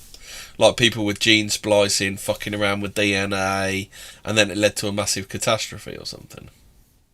Well, yeah, I mean, that's the thing. It's just they do talk about fallen angels breeding with human females, and you get giants as a result of it. Yeah, because I do think of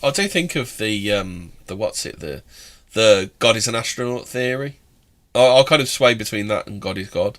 So, I do kind of like sometimes think that would the God is an astronaut theory explain it? What is God is an astronaut? What's that? What does it mean? Well, we're just an alien seed. We're an alien seed planet. Some dude come along, seeded us and then fucked off. That kind of thing. Oh, like in Prometheus. Yeah, that kind of thing, but not as gay. Yeah. All right. So then, like, what created that creature? Eventually, you get back to, well, it has to come from one source, and that's God. So it might as well just be God. And where life came on this planet could be directly from God, or it could have been through one of God's other creatures. Don't know. Either way, it goes back to God. So yeah, but the source. Yeah, it goes back to the source from which all things come from. There's plenty of evidence for giants. I mean, have you ever been to St. Michael's Mount in Cornwall? No, apparently there's a few of the what are they called? The burial mounds. What are they called? There's a giant skeleton buried in. Is it a tumnus? Is that what I'm thinking of?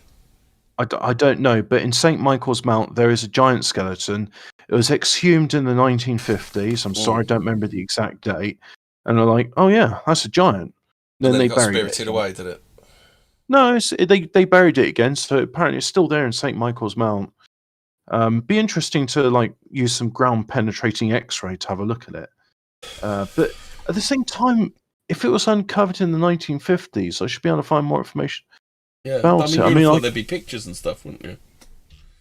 Well, that's the thing. I remember seeing this thing about the giants. So, I imagine if I type in "giant St. Michael's Mount," Rational Wiki will say, "Oh, it's a conspiracy theory. It's a hoax," or Snopes will say false. Therefore, if Snopes says it's false, I know it's true. So, come on, Snopes, is St. Michael's Mount giant real? What hate speech on about? It had a plug in its head, like Matrix. Controlled the plane with its thoughts, all filmed like Day of the Triffids. Crossed with Dog Soldiers. Dog Soldiers is a great film.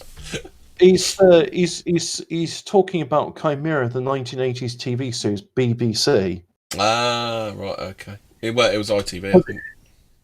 Oh, okay. Well, he says BBC. Yeah, so let me just check. So, giant. I put gates. It's giant skeleton. It was made for Anglia. It was made by Anglia Television for ITV in 1991. It's based on the 1982 novel of the same name about genetic engineering by Stephen Gallagher.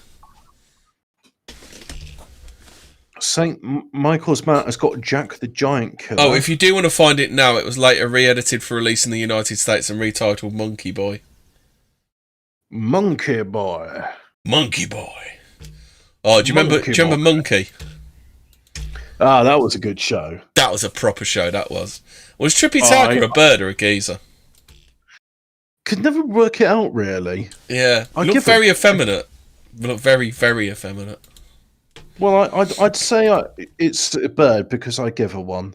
That's based on actual Japanese myth? Or Chinese myth? Japanese myth? Isn't the story in Monkey where he's going from China to India to pick up the Buddhist text so he can go back to China with them? And then they take the forms of various creatures because reasons. Who was your favourite character in it? Was it Pigsy? Horse. Horse. Yeah, the one with the long face. Why the long face? Well, I am a horse, you know. Fucking hell. Based on the 16th century Chinese novel Journey to the West by Wu Cheng'en. Chinese. Okay. Filmed in northwest China and Inner Mongolia. Was produced by Nippon TV. In association with NHK. Oh, Japanese. So it's Japanese filmed in China. That seems quite odd, because don't they hate each other? Yeah, they do. So that the Chinese would let them film there seems really quite fascinating. Well, I'm looking here. I'm reading about Jack the Giant Killer, which is on the website called hauntedbritain.com, St. Michael's Mount. Yeah. He says, legend maintains that King Arthur once battled a ferocious giant on its rock-strewn shoreline. It is, however, the Mount's association with another mythical figure has transcended the centuries to be recounted time and again in storybooks the world over. Tales of Jack the Giant Killer have swelled around the eerily beautiful Cornish coastline for nigh on 600 years. It wasn't until the 18th century that the heroic exploits of the local farmer's son found their way to the national consciousness and thereafter onto a worldwide stage. How about this one then? Eventually, Monkey is released by the monk Tripitaka, who's been tasked by the Bodhisattva, the Buddha, Guainin, to undertake a pilgrimage from China to India. So they're going from China to India. Wasn't that Whoopi Goldberg in Star Trek, Guinan? Yeah.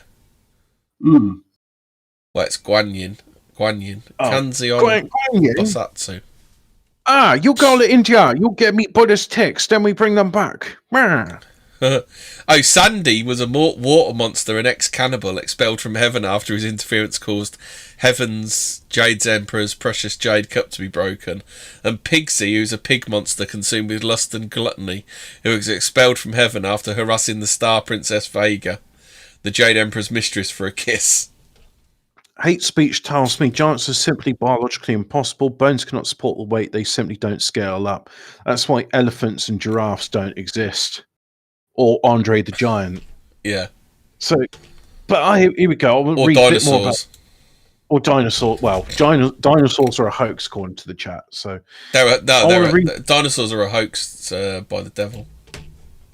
Well, I'd say that dinosaurs are a hoax to cover up the fact that dragons are real. Why is apparently Dragon Ball's based on something?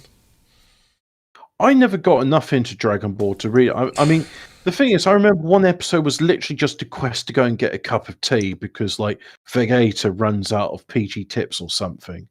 And it's like, I really need my afternoon tea. And it just got really dramatic. And it's like, you're literally sending your kids out to go and get some tea bags.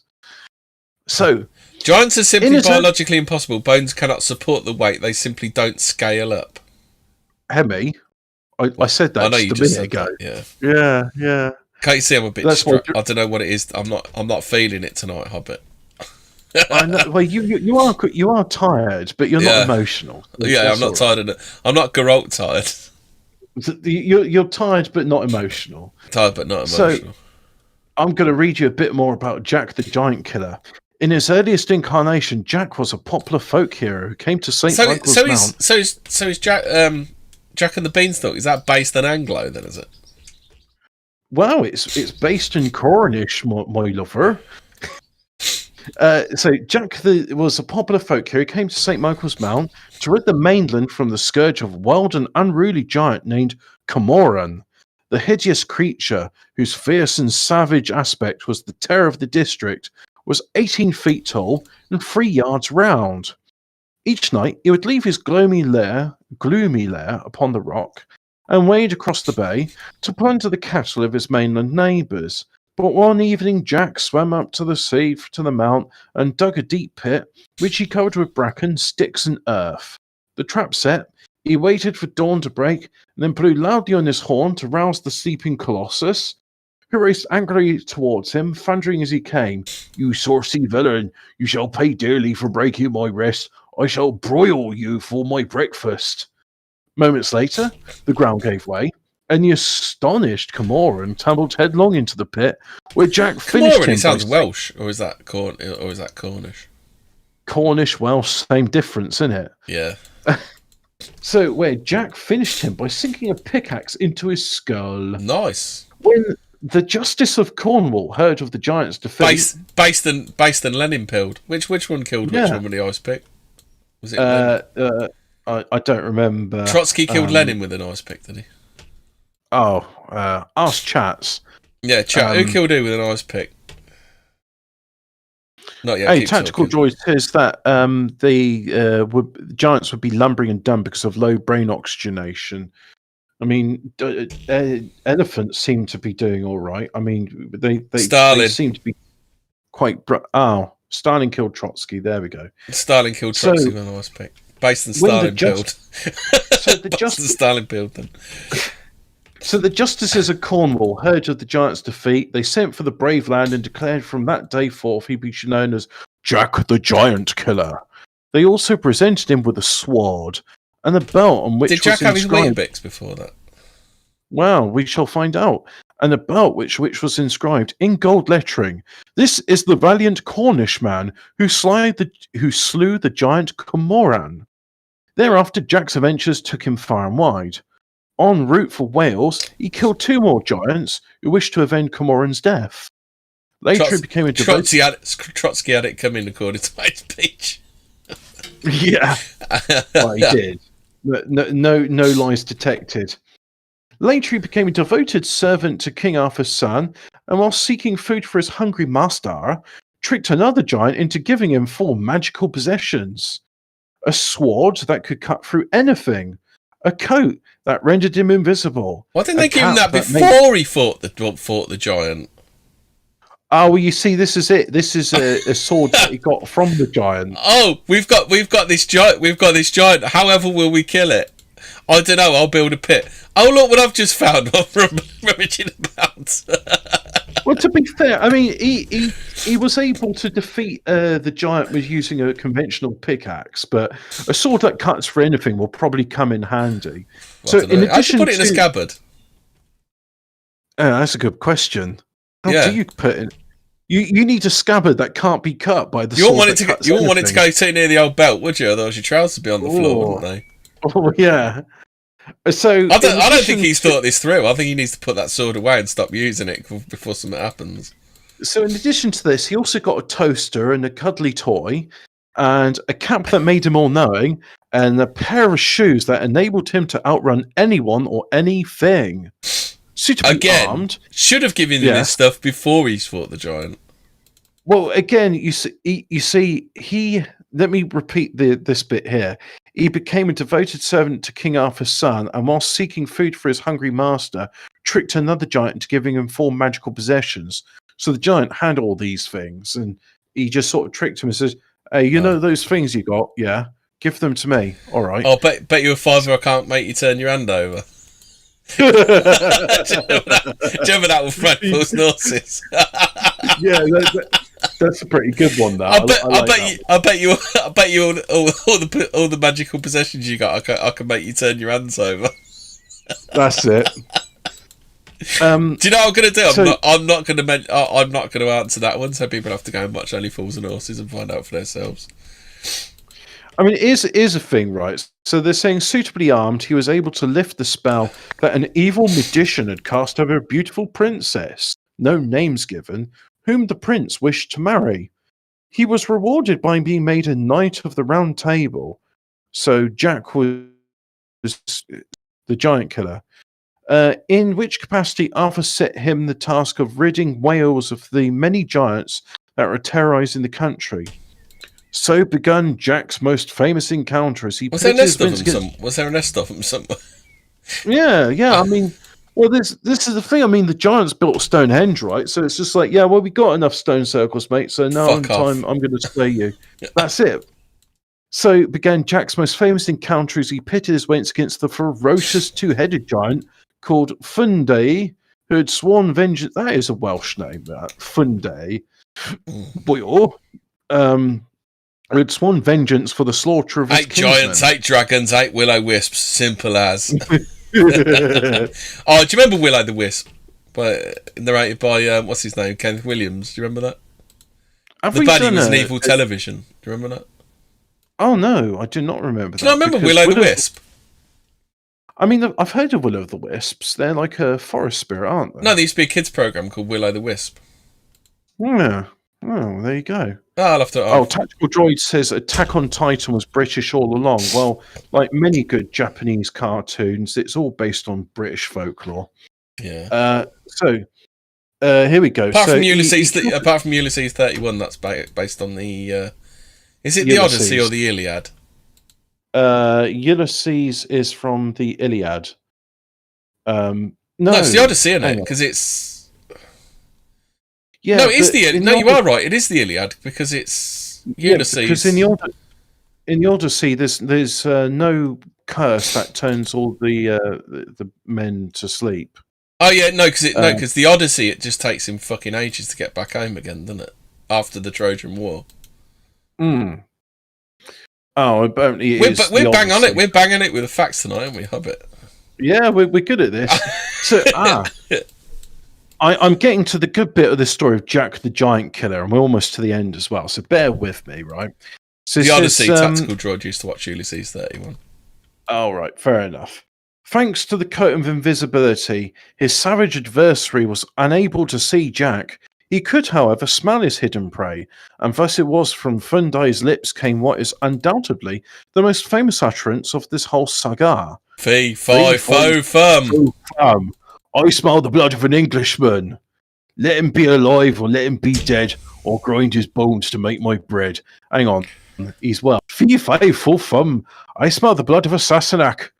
Let him be alive or let him be dead. I grind his bones to make my blood. Ba-ba-ding. I'm fucking taking the pub, man. Unperturbed, Jack lured the giant onto a booby-trapped drawbridge. Hobbit, I can't believe he said he's going to grind his bones for bread. I thought you were going to tell us that grinding somebody's bones for bread isn't really a good idea, or you're going to tell us it is a good idea. I mean, are you going to make flour from bones? It doesn't. Does anybody know? I mean, has just Townsend from 18th Century Cooking gone, here's how to make flour from bones, or here's bone bread? Casey Oldie Good Cooking. Well, Jas Townsend is ye olde good cooking. He actually cooks properly, and he does it in an 18th century colonial kitchen. Yoldy Lee is cool. Lee is cool. Won the giant killer. Lee, try this bread I've made from the ground up bones of an Englishman. So, unperturbed, Jack lured the giant to a booby-trapped drawbridge through which Fundai crashed into a deep moat, where the noble knight promptly beheaded him. Oh, is that sword? Oh yeah, I saw this somewhere else today as well. Himmler thought that Germans were the descended from giants. Well, I mean, the Dutch certainly are, because I mean they're regularly 6'5".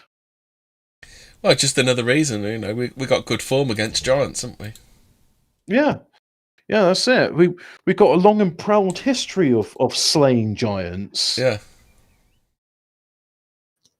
There were giants in Malta as well. There were giants all over the place. Can we just do an episode about giants? Yeah, we can do, if you actually do some research this time. Oh, don't make me do research. You know that ruins the magic of the thing. Hate Speech says, not giants, Aryans. Well, we all know what Aryans is another word for, don't we?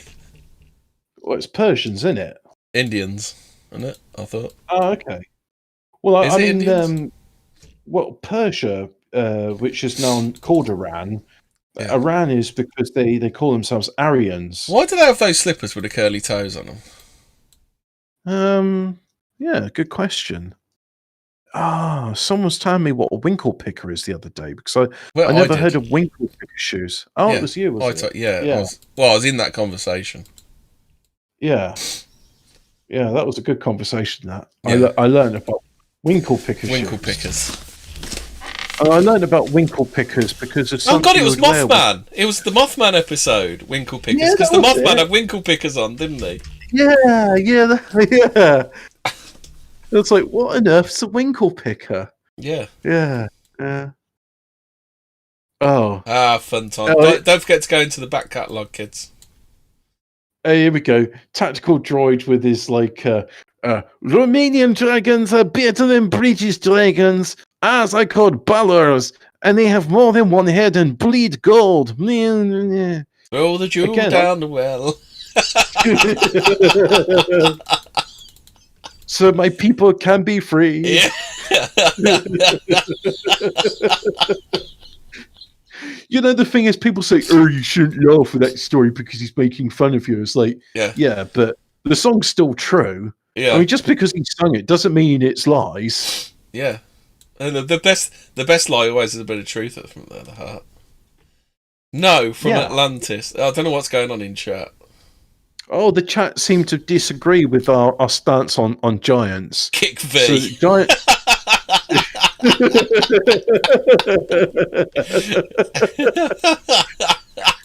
No.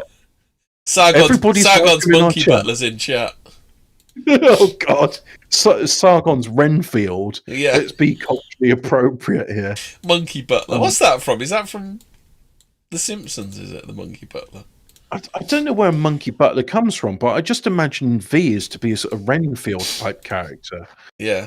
I remember there was this episode of Tales from the Trough where they were talking about V saying, yes, it wasn't my annoying voice which made my mother commit suicide. The reasons for that remain unclear. And I thought, what, did his mum actually commit suicide? I imagine that's why they were basing it on the thing. That's probably a bit annoying, isn't it? Well, it is, but I was like, are we going to squeeze another 5 minutes out of this, or are we just going to kill this thing dead now before it mutates? Giants? Oh, you got to finish your giant story, and then we're done. I'm still in the swing of things here. I mean, the chat telling me that giants had golden hair, 6 foot Europeans with blonde hair. I mean, Jesus had golden hair as well. He had a golden beard as well. Isn't Monkey Butler from that one cartoon movie with clay pirates? Is that something to do with science, isn't it? Science and pirates or something? It's it's a Wallace and Gromit people thing, isn't it? Oh, that's a modern thing, so I haven't seen it. No, nor have I. But I know it's something to do with pirates and science. Yeah. Oh, apparently pirate ships were very, very democratic places, weren't they? It's not like you think where the captain was always on a bit of a knife edge. I mean, he was only as good as his last haul of treasure, basically. And they had lesbian women on there too, who were able to really look after their hair well. Yeah. Because shampoo and conditioners are things you plunder on the ship. But there was a few female pirates, weren't there? It was Anne Bonny was one of them, wasn't she? Yeah, there was a few. It doesn't mean there was like 50% of all. There was literally about 2 or 3, weren't there? And to be fair, I'm thinking to myself, and Anne Bonny's the only one I remember.